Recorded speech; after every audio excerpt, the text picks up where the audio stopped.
Battle of Fort Cinco Field, Creek War 1813, Sarah Merrill's survival story.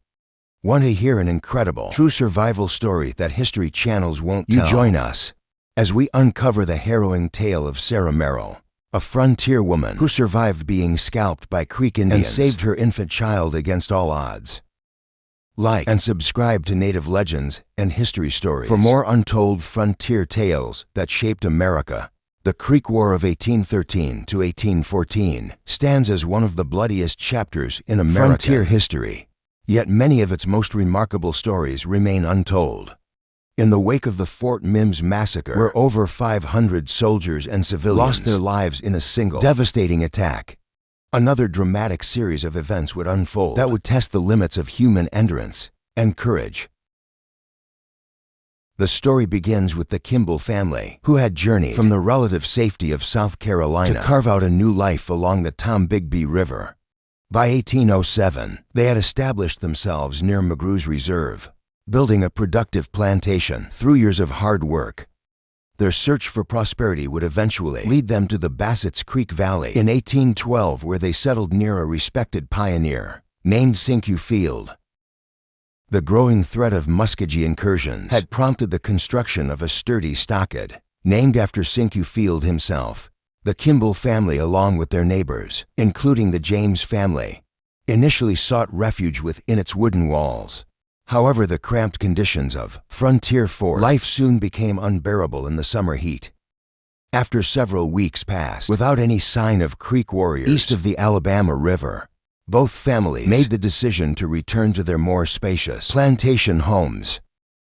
During that fateful final week of August 1813, an uneasy peace settled over the valley. While the settlers remained aware of potential dangers, they couldn't have imagined the swift and terrible fate that awaited them. On the night of August 31st, as darkness wrapped around the plantation, young Isham Kimball and one of Abner James's daughters stayed up to care for an ailing family member. The quiet night was suddenly shattered when their dogs erupted in violent barking. The sound of multiple footsteps could be clearly heard rushing past the house, swift, purposeful, and terrifying in their stealth. Miss James demonstrated remarkable composure, immediately extinguishing their candle to avoid drawing attention to their presence. When dawn arrived, bringing with it the false comfort of daylight, they chose to remain in their homes rather than seek the protection of the stockade.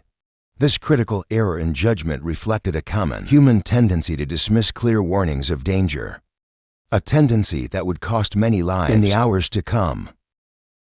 The afternoon of September 1st, 1813 began like any other at 3 o'clock. The creek bottom that had seemed so peaceful suddenly erupted with movement as Francis, known among his people as the Prophet, emerged with his warriors.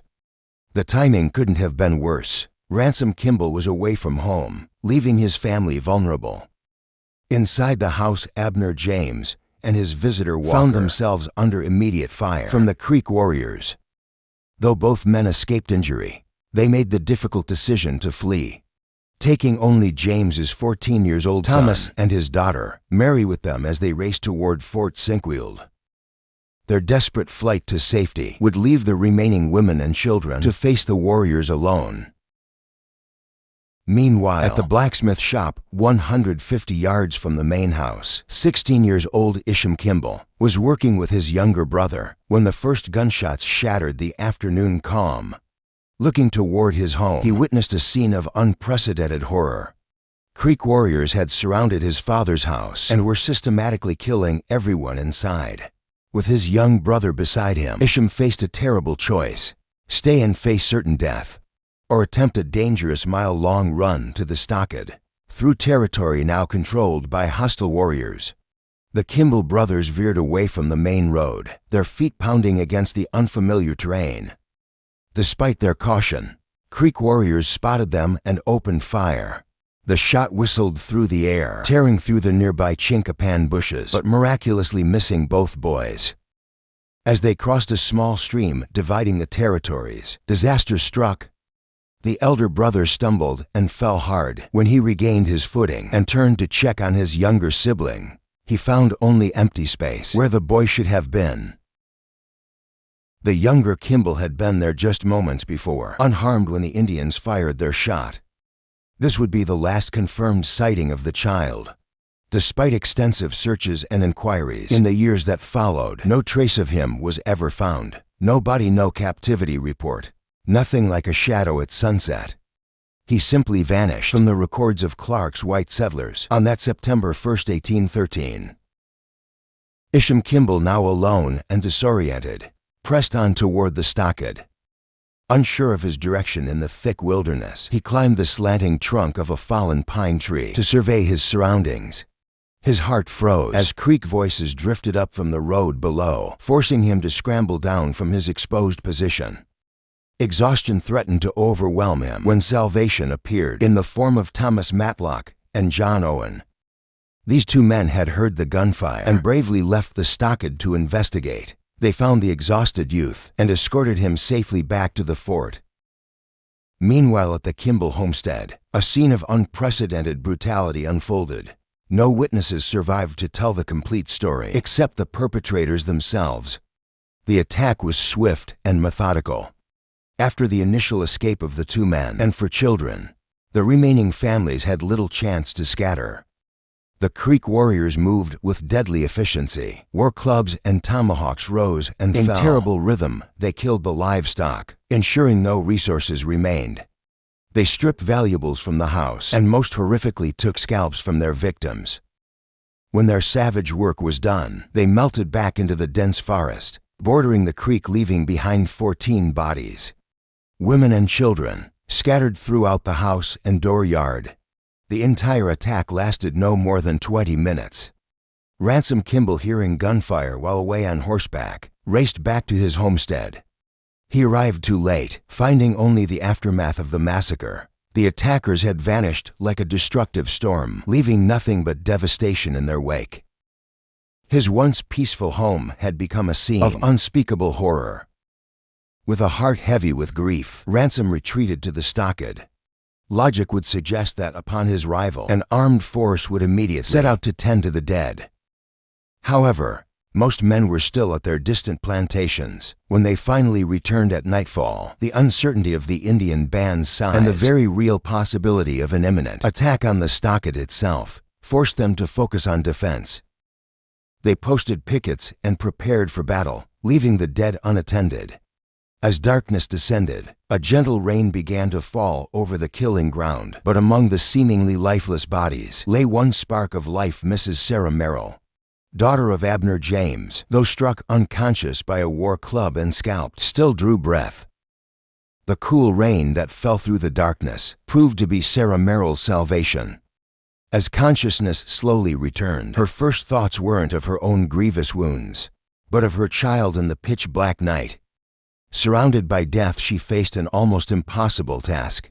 Two children of identical size and age lay among the dead, and in the darkness she couldn't distinguish faces. But maternal instinct guided her hands. She remembered her child's clothing, fastened with buttons, while the other infant wore garments secured by strings. Her trembling fingers found the buttons, and with them, her 1-year-old son. The child's body still held warmth, and when she cradled him close, he stirred. His short hair had been his protection. Too brief for the warriors to grasp, it had saved him from the scalping knife that had claimed his mother. Sarah struggled to her feet, her scalped head throbbing with each movement. With her living child pressed against her chest, she stumbled away from the scene of carnage. The journey to the fort, normally a manageable walk, became an arduous test of will. When exhaustion threatened to overwhelm her, she made a desperate decision. Finding a hollow log, she gently placed her child inside, then continued her agonizing crawl towards safety. As dawn broke over the stockade, the guards witnessed an extraordinary sight. A figure approached a woman scalped and bloody, moving with desperate determination. Recognition dawned quickly, and rescuers rushed to retrieve her child. Against all odds, both mother and infant survived their ordeal. The following day, parties from the fort returned to collect their dead. They buried the bodies near the stockade, a grim reminder of the price of frontier life.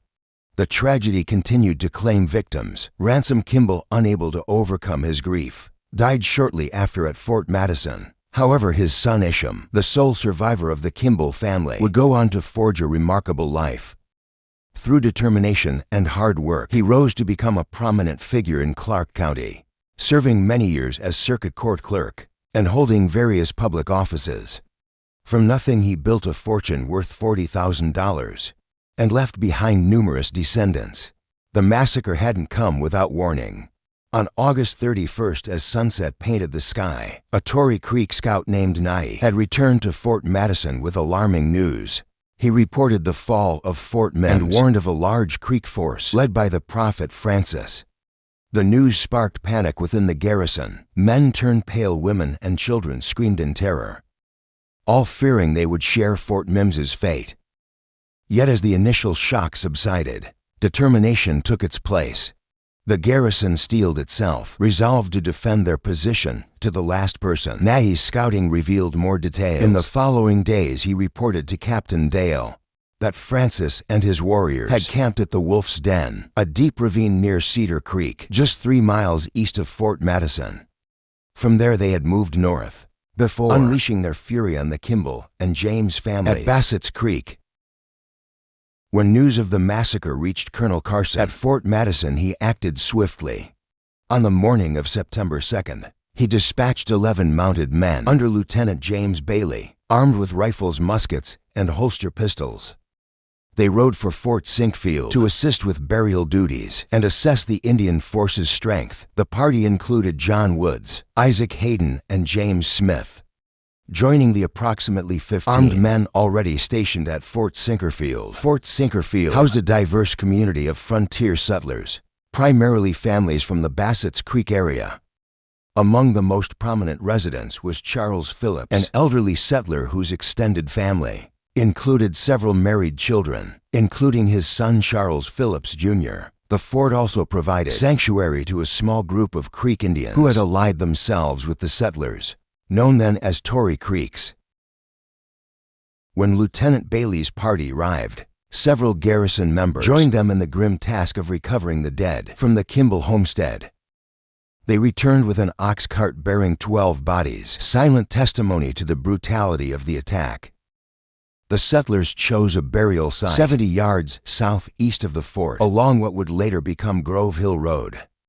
As the clock approached 11, a large portion of the fort's inhabitants gathered at the freshly dug graves for the burial service. The somber mood was broken when Mrs. Sarah Phillips, wife of Charles Phillips Jr., and several other women took their buckets to fetch water from the spring. They joined other women already there doing laundry. A guard detail had been assigned to protect them, but in a fatal lapse of judgment, the guards stopped halfway down the hill, settling on a log for casual conversation instead of maintaining their protective duties. Near the fort's gateway on the western picket line, close to the southwest corner, elderly Charles Phillips and Isham Kendall sat discussing the recent massacre. Phillips, gazing southward, noticed what he thought was a flock of wild turkeys approaching the fort. "Look yonder, what a fine gang of turkeys," he called out to Kendall. But his companion's younger, sharper eyes penetrated the deception instantly. What appeared to be turkeys was actually a large band of Creek warriors, advancing in a crouched position toward the fort. The sudden cry of alarm shattered the morning's routine.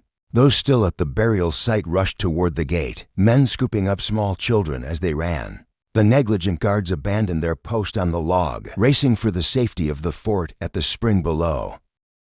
The women's washing was forgotten as they heard the desperate shouts and began their frantic climb up the hill. The Creek warriors, seeing their attempt to cut off the burial party had failed, rose to their full height and accelerated with frightening speed. Nearly 100 warriors strong, they presented a terrifying sight. Each carried an arsenal of weapons, guns, tomahawks, and war clubs. Their leader was the feared prophet Francis himself. Their appearance was designed to strike terror, faces painted for war, heads adorned with distinctive crowns of upright turkey feathers. Many warriors had adorned themselves with cow tails tied from shoulder to wrist, the long hair swaying ominously with each movement. The warriors' attention quickly shifted when they spotted the vulnerable women just beginning their desperate flight from the spring. The sight of such easy prey caused an immediate change in their attack strategy, and they adjusted their charge toward these new targets. The women's situation appeared hopeless. Each step up the steep incline drained their strength as they fought against both gravity and terror.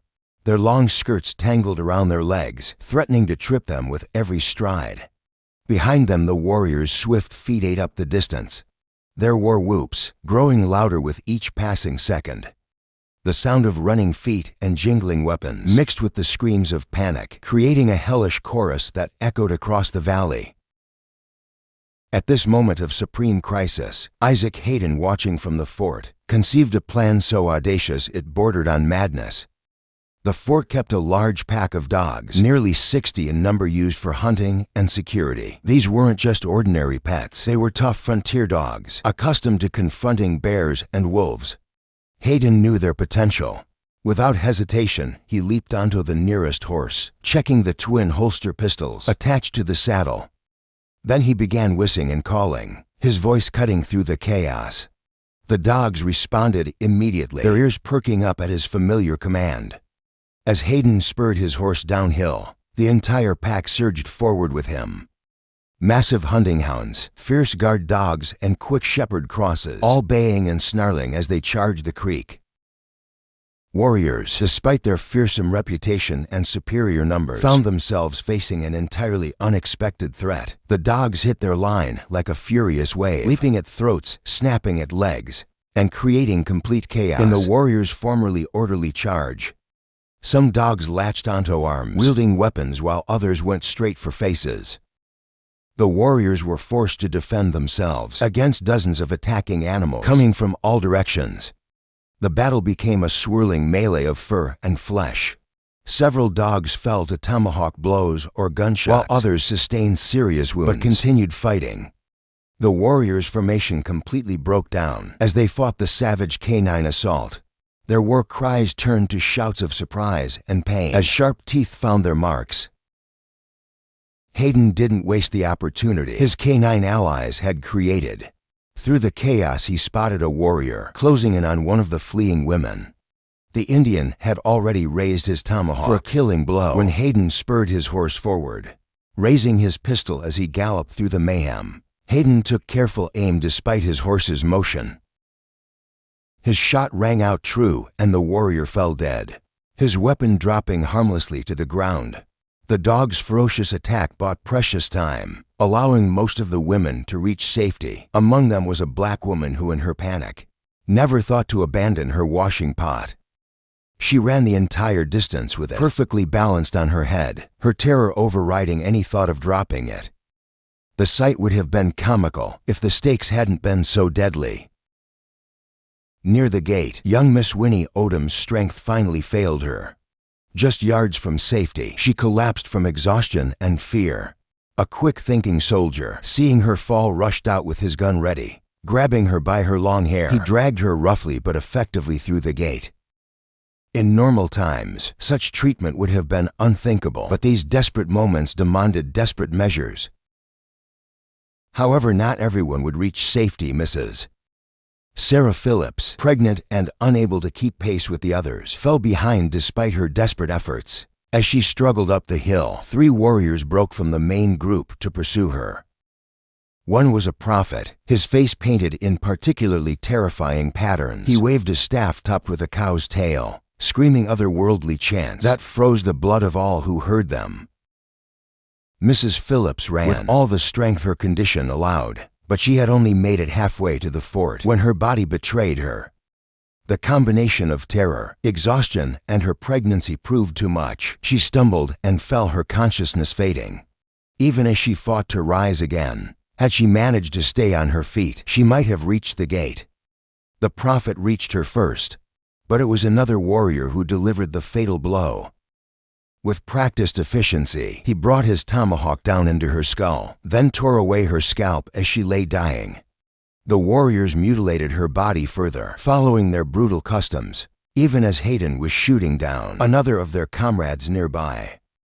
Hayden had performed miracles with his improvised cavalry charge and canine army, saving numerous lives through his quick thinking and courage. But even his heroic efforts couldn't save everyone. On that bloody morning, his horse, streaming with sweat and spattered with blood, stood heaving as the last survivors made it through the gate, while around him, his surviving dogs continued to harass the warriors, buying precious seconds for the fort's defenders to secure their position.